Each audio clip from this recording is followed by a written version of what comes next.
Hey guys, Jeffries here, and welcome back to the Jeffries network on OpenTTD. Now we start here at Dartbourne Station, although this is probably very little to do with today's actual episode. Let me just get the plan lists up again. I'm not going to put this one up because this is Greater Guard City, that sort of line. But we are here today. First thing I'm going to do before we actually get into the video itself. That's interesting.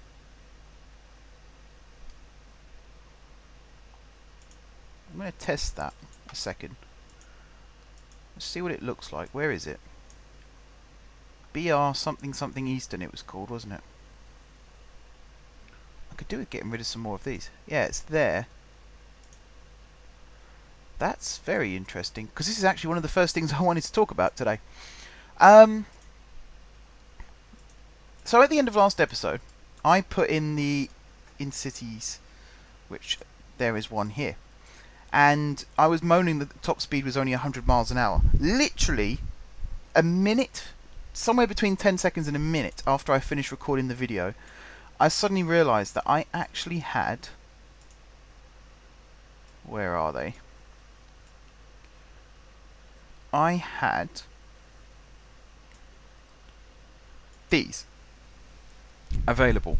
They are articulated carriages, and actually if you look at real life high speed trains such as the TGV, the Eurostar, the Thalys I believe has it as well, they are technically articulated. If you look very closely at their wheel sets, you'll notice that the actual bogies on the carriages are positioned underneath the join between two carriages.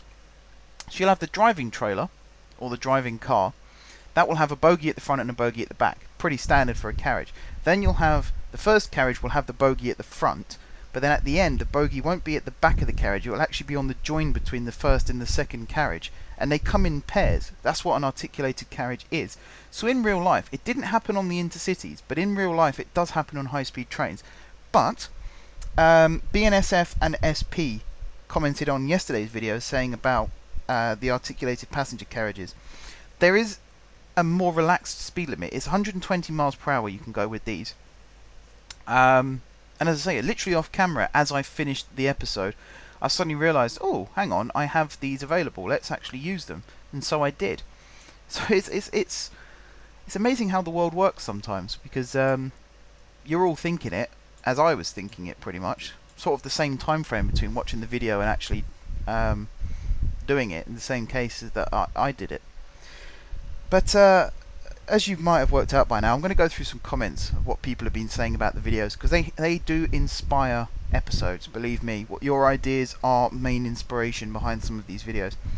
So let's start off with well, we started off with BNSF. Let's also go to Reedy Reed, who has first of all told me how to pronounce his name, which is brilliant, because that is one of the questions that I brought up last episode.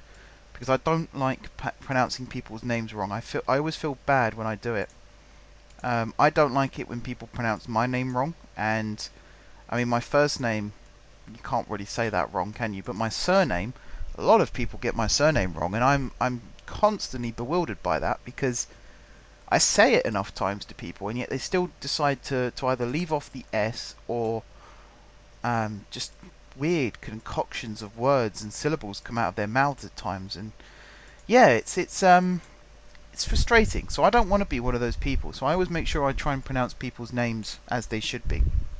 So Reedy Reed also said that the videos are perhaps a little bit too long, and to be honest, I do agree with that. But I would also like to counter that argument with something, which is like a personal attack on myself, I suppose. Videos are long if the content isn't good enough, or is long, basically. So in the past, I've watched videos that are well over an hour long, but not noticed that they're well over an hour long, because actually the video is very fun to watch. I feel like if people are saying that the videos are too long, it's not so much that the videos are long, it's that the content itself doesn't make the time go faster, if that makes sense. So I fully take your point on board, and what I do take from that is not you It's not you that's saying my videos are boring. It's me saying that my videos aren't exciting enough. The content needs to be improved. So that's something that I will do. So for the moment, I mean, an hour is a long time anyway, don't get me wrong. But for the moment, the video lengths will probably stay around that time. But the content will be more entertaining so that it won't feel as bad. Also, I mean, we've got a lot of consistent people commenting here. So Kieran McLeod has said that I appeared on the recommended videos list, which is fantastic. I assume that's the one where if you watch a video and it comes up at the side saying, if you watch this, you may also like this. I think it's that kind of thing, and that is awesome if that is the case, because that's like the dream, to try and be recommended as a channel. You know, that's when you know that you've made it, when people are saying, hey, you enjoyed watching this video by this well-known YouTuber, maybe you should try out this one by this not so well-known YouTuber, but is actually a very good video still. That's how I see it. That's how a lot of people get discovered, actually, is it's one of these weird facts that a lot of popular YouTubers now, the reason they were discovered is because another popular YouTuber saw them and decided to give them a shout out. That's how it works. You know, the best example I can think of is Jacksepticeye, who my brother is a big fan of. I personally don't really watch his videos, but my brother is a big fan of his. He got famous because, I mean, he already had a lot of subs, actually, don't get me wrong, but he really got his breakout when PewDiePie mentioned him in a video because he won a competition. And that was his breakthrough. That's what it needs. Sometimes you just need a good-spirited YouTuber, or anyone really, just feels generous enough to give you a shout out. That's all it can take sometimes. So, you know, make it happen. If you feel you're in a position where you can help others, do it. There's no excuse not to, really. It just makes you a bad person if you don't. So yeah, go ahead, do something good today. But anyway, that's completely off topic from what I wanted to talk about. And actually, as I'm talking, another comment comes in. Although it seems to be a replicated comment, which is something that's happening a lot now, actually. Bit weird. Anyway, BNSF and SP also said about the poll that I ran in episode 52, that not many people voted on it because I didn't post a link to the poll. I'm a bit confused by that, actually, because the poll was on the video itself. The poll actually appeared on screen during the video. So I didn't realise there was an external page that you actually went to vote. Maybe that's just me being a derp, but as far as I was aware, the poll appears on the video and you vote that way. But I'm still new to polls. I only found, in fact, they only came into use recently, didn't they? I normally get emails about new things, but that one seemed to slip through. So I'm sure it has existed for a little while. I just only became aware of it quite recently. Anyway, you might also be able to hear my fan. I do apologise. It is the temperature of the sun in my room right now. It's very, very hot. Trying to record videos is very difficult. My headset, I don't even want to describe what state my headset's in after I finish recording, because believe me guys, it is not pretty. Anyway, let's actually get into building so this episode doesn't end up being an hour of absolute boredom again. So we're down here today at Sinningwell Ridge East. The first thing I want to do is complete this little branch line over to Genningpool. However, I do also want to add to it so that it just expands a little bit further, you know, because up here is the the eastern extremity of the map, and already I've reached the oh dear, I've lost my line. It's over here, it's over here, it's over here, it's over here. Right, already I've reached the eastern extremity of the map. That's ridiculous. But I would like this to continue, this line down this way. Again, I did a brief look off camera, but not enough to actually fully be aware of what it is I'm doing. So you'll have to bear with me a second as I remind myself who I am and what I'm supposed to be doing today. I make YouTube videos, right? Is that what I do? Right, up here would be a good spot. And then I think we'll terminate at Flartbourne. But Flartbourne is going to be renamed because that's an awful name for a town. Farbourne is what you're called now. Perfect. And this is going to be the new extension to this this network. So, let's get on with it, shall we? First things first, I am not the realist. What I am going to do, though, is do this. So that's going to come off there. That's going to come off there. This is going to be an up and over. It's a bit crude, It's not the nicest looking way of doing it, but actually, again, I've been doing some research, and I don't say this very often.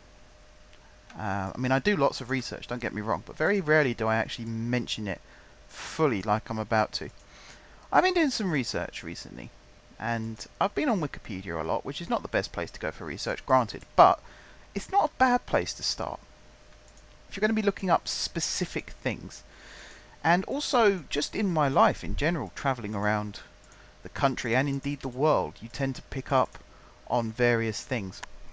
Now, there is a station not too far north of where I live called Hitchin, and it's a junction station between the East Coast Main Line and the something line. I think it's called the Cambridge line, actually, because funny enough, it goes from Hitchin to Cambridge. And if you're ever at King's Cross and you see there's a train heading to Cambridge, that's the route it takes. And it's just a 2-track, I wouldn't say branch line, but it's like a secondary main line. And originally, to get from Hitchin Station onto the Cambridge line, if you were heading towards Cambridge, you would have to go on a flat crossing right the way across the East Coast Main Line. And if there's other trains using the junction at that time, including high-speed trains, it would cause absolute chaos, because you'd end up with a high-speed train grinding to a halt because the signal's red, because the 1025 to Cambridge has to get across the line. Until a couple of years ago, they built a flyover, the Hitchin flyover, and it's actually one of the most mundane pieces of construction I think I've ever seen. And I say that with all good intention, because it serves its purpose, which is exactly what it's built to do. It's not built to look pretty, it's not built to sort of make people go, wow, that looks incredible. That's not what it's for. Come on guys, let's be real. But it's, first of all, the actual flyover itself is like a mile north of Hitchin. So to actually take the flyover, you have to go further north than where you want to be, and then loop back round to start heading east. Forgot my compass directions again then. Start heading east, plus, and this is the bit that really makes me laugh, at one point you actually start heading south again in order to join up with the line that you're supposed to be joining up with. So you end up doing this really sort of long roundabout way just to avoid this flat crossing. And the bridge itself is very, very average looking. You know, as again, it does its job. That's all it was built to do. But it's how I see this looking. You know, it does its job. It carries the line over the top of all the other lines. It's not designed to look pretty, it's designed to function, and that is precisely what it does. So, yeah, you know, in terms of the game, it's not the most aesthetically pleasing thing I've ever built.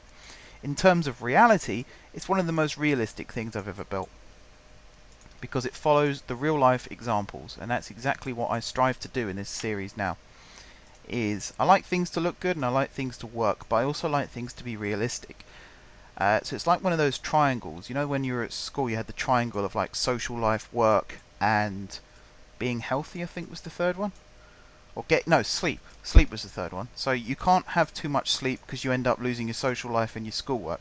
You can't have too much schoolwork because you end up losing sleep and your social life.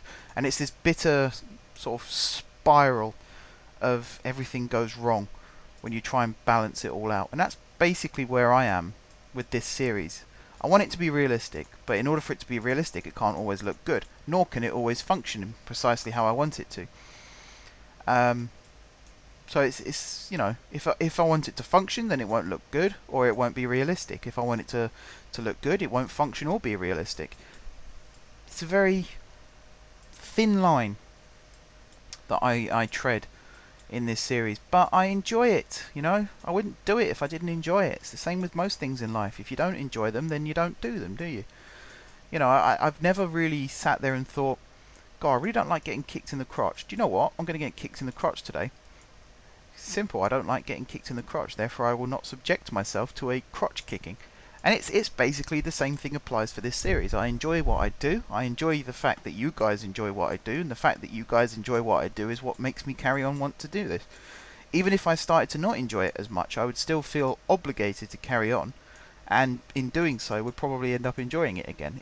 That's a form of a vicious spiral that's actually in a good way. But yeah, it's that triangle. So I like things to look good, but not if I sacrifice too much practicality and realism. That's my new philosophy on this series. And so far, it's been working. You know, I wasn't particularly happy with the original layout of Dartbourne. Done some tweaks to it. It now looks more realistic. Function is still a little bit by the by. You know, it's not brilliant, but it's not terrible.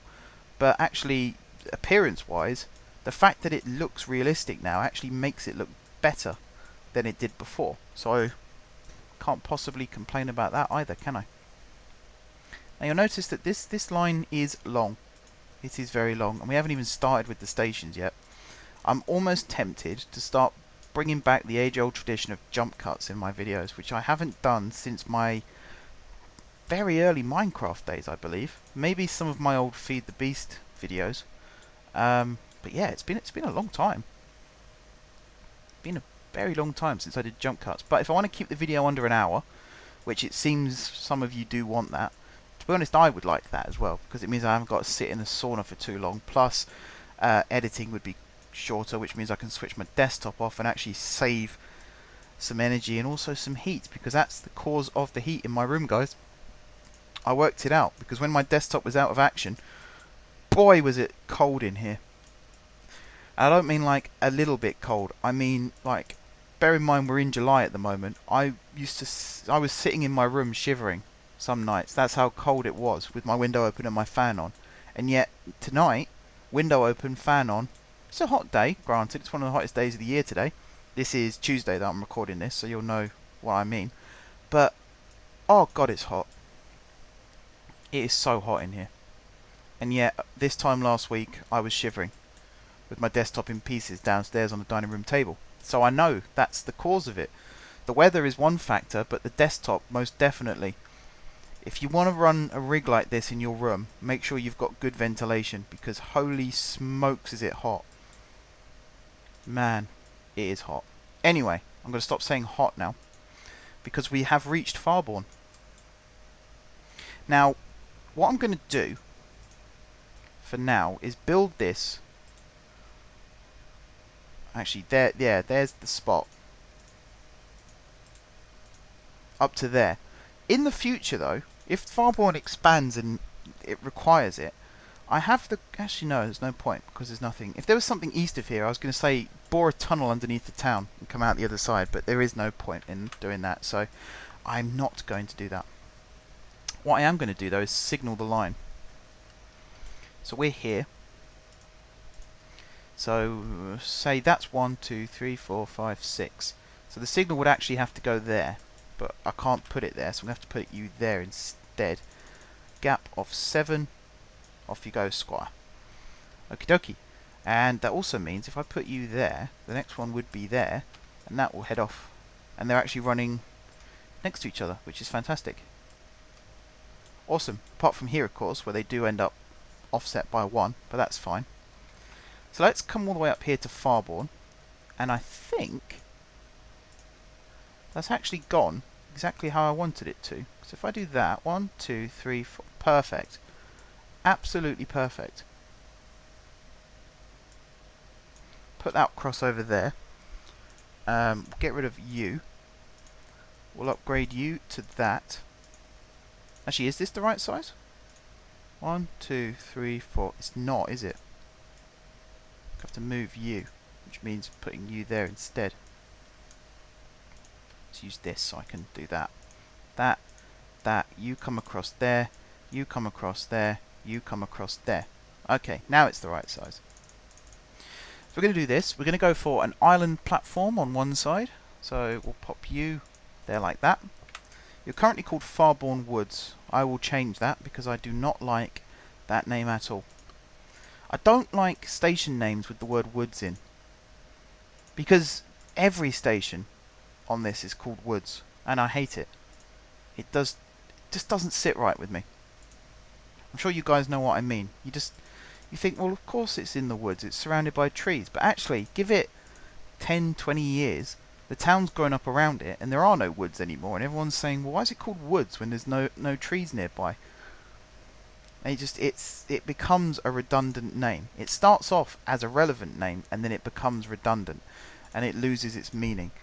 And it's quite sad when that happens, and I'd rather avoid that at all costs if possible. So yeah, we're not going to have Woods as the name. This is just going to be called Farborn. It's one of these things as well, when you're building connections to these towns for the first time, you do get to choose what they're called. And I think that's pretty cool. You know, I don't like the name Woods, I don't like the name Petrol Station or anything like that, so I just take it out. Don't need it. It goes away. Right. Platform... Again, look, you've got the stairs to the bridge, but it's on the wrong damn side. So that's another one that I can't build. And I can't even put that one in because, you know, modern overpass, it looks great.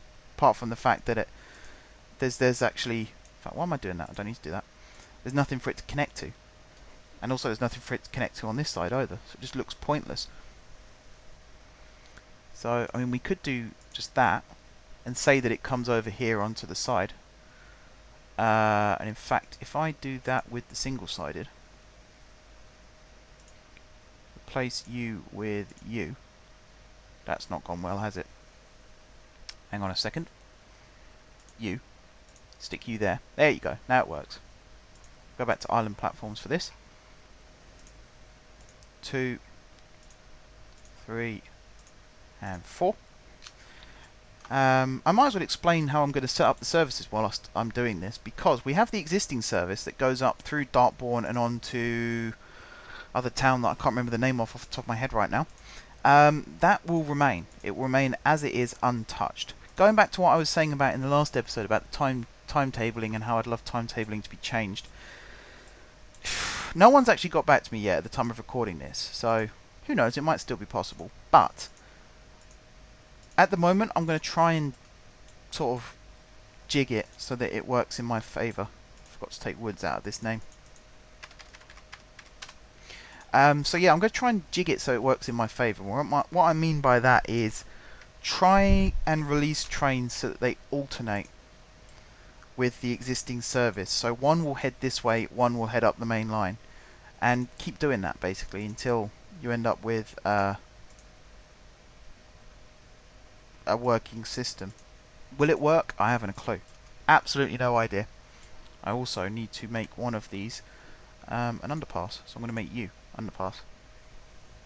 Actually no, I'm going to make you steps. Because I imagine this will turn into a level crossing at some point in the future. You are also on steps, that's fine. You have a bridge. Okay. Again, for realism's sake. No other reason other than realism.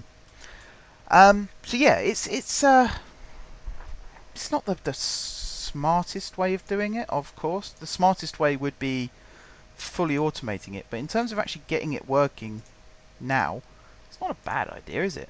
It gets it working. Obviously, it only works guaranteed for the first dispatch. Once the other dispatches start, and once it reaches the end of its first timetable run and it starts spreading out, it could well become incredibly messy. Why have you done that? So, I don't want to test my luck or anything by saying right now that it's going to work, because I haven't a clue. It probably won't. And I probably will have to end up doing it manually. More manually, or waiting for someone to tell me that there's a way of doing it automatically, and then finding out that I can't actually add that to the game at this point because I've already started and you can't add new GRFs to existing save games. Whose idea was that? I get why you can't take out existing ones, but why can't you add them? You know, all it will do is improve the experience. It won't ruin it. I find that really stupid. Someone sat there and thought, again, makes logical sense that you can't add, you can't take out existing GRFs because that would ruin the game. But why can't you add new ones? So frustrating. It's one of the reasons why I ended up starting this series again, was so I could add some new GRFs, including the new bridges and stuff. You know, I downloaded an entire patch that added all this new track and everything as base game, and it was why are you on the slow line? Oh, because you're trying to get serviced and you're in completely the wrong track. So that's what I mean by practicalities don't always work. But yeah, it's just so frustrating. So frustrating that you can't add new GRFs. Really is frustrating. I don't think having another service start here is actually a good idea. Although saying that, no, actually, no, I think it could work. I think it could work. And I'm really exhausting my my noises at the moment. apologies for that. Right, so you're going to be this type of train. And will we go for articulated with these? I don't think they work, do they? No, they don't. Can only haul standard carriages. Well, standard is what we shall do then. 1, 2, 3, 4. This is going to be a slightly extended version of the DMUs. Actually, no, it's not. That's a stupid idea. We're going to have to do that, and then we're going to have to clone. Have to do that. Then we're going to have to clone said train and attach it to the back. Otherwise, it won't fit in the platforms, and that's just stupid. Right, so you're going to go GSJ twice. You're then going to go over here to Fenborough twice. Again, I'm using the Zest Husky way of doing this at the moment because it's faster, easier, and smarter, to be perfectly honest. Right, Lentil, Little Friendingville, Dartbourne, which is very much becoming my least favourite station now, having seen that HST going the wrong way.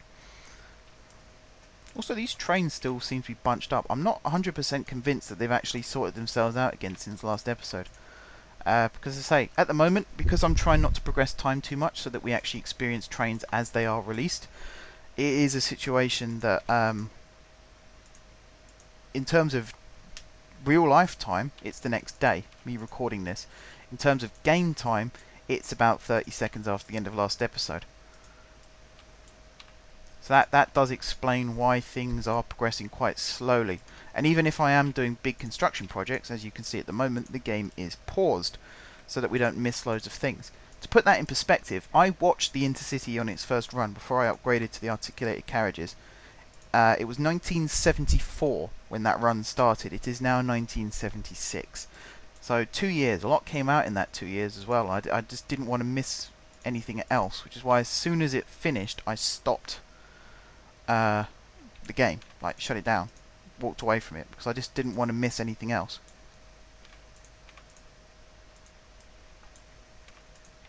This is actually a very long route. We're going to need a lot of trains to service this route. I might have to avoid the attempting to alternate thing, because it's just not going to work. I can't see it working. Especially as I haven't even put in the timetable yet. Be interesting to see how long this timetable would be without the addition of the stops. Not the stops, the journey time between stops. If I just have the 500 ticks stopping time. Goes to show, doesn't it? When I am recording, I really lose all track of what I am saying. Right, so you are far end, you are far end. We need to come back here because then we need to do the you go there, you go there. This is no loading, no unloading. Like that and like that.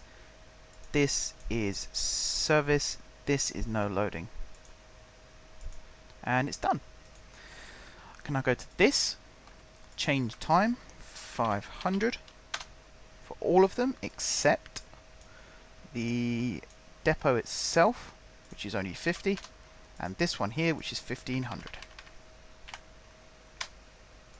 Right. Group, you are a stopping diesel. You're no longer local. You actually go quite a long distance, and I might change this one to stopping as well. But you go GSJ to F, you are 8 long. So you go into there. This one I'm going to change now so that I don't forget. Stopping diesel. There we go. And then I'm going to clone several times over. So let's see, the previous one had 14. This one's probably going to need about the same. So 2, 3, 4, 5, 6, 7, 8, 9, 10, 11, 12, 13, 14, 15. One more for luck. Autofill. Off you go, buddy. Enjoy the run. It's going to be a good one. And then the rest of you can all just go as a free-for-all. Alright then, guys. Well, that just about really does it for today. Half an hour. That's not bad, I suppose. I feel though, I mean, I did this with the first episode back as well, where I sort of stopped after half an hour, and I looked at it afterwards and thought we didn't really do much, did we? Like, I built an extension to the line, fair enough, but as in terms of actually doing big building projects, it felt like there was something missing still. I don't really know what though. Maybe it's just me being me. But yeah, I felt like I might have shortchanged someone a little bit. So let me know. Let me know if you think the content's a bit off, or anything really. If you feel like the series can be improved in any way whatsoever, drop me a comment. Let me know. I won't be offended, believe it or not. Most people are. They get a bit uppity about criticism. I can take criticism. It's not that I can't take criticism. I just can't take pointless negativity. I find it, funny enough, to be pointless. It irritates me, basically. But yeah, this series is, I feel like it's in its infancy again, I feel like the potential is most definitely there. We just have to realise it. And we are in the process of doing that, so that's absolutely fine. Where am I going with this? I don't really know. I suppose I should start wrapping up again in a second, but half an hour was a good time frame. If you feel like I should be doing more, this is why I like you guys to suggest things as well, so that I'm actually building things that you want me to build, and not just things that I want to build and then someone goes, we didn't want that. That's one of my worst nightmares, is I spend ages building something, and then someone goes, what did you do that for? No one asked you to. It's a horrible feeling. That has happened to me before, where someone's just gone, well, that's all well and good, but what did you do it for? And then you're sort of left sitting there thinking, why did I do it? What was the real reason behind it? Don't want that situation. So if you have any ideas for future episodes, drop them in the comment section down below. It's what it's there for, guys. But yeah, I am going to wrap up now. So thank you very much for watching. If you haven't subscribed to my channel, be sure to click the subscribe button. If you have already subscribed to my channel, thank you guys for your continued support. Don't forget to leave a like if you enjoyed the video, and of course if you're enjoying the series. Once again, drop some comments down below for ideas for future episodes. And until next time, I will see you soon.